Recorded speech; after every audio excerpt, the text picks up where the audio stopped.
यहाँ KP house पहुँचे हैं। आप देखें ये खान साहब जा रहे हैं, खान साहब अभी पहुँचे हैं केपी हाउस में।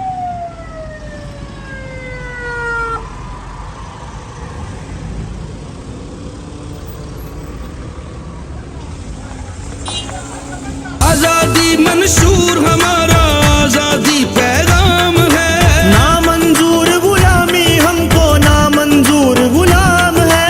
आजादी से जीना है अब हर दिल का अरमान है, आजादी से जीना है अब हर दिल का अरमान है।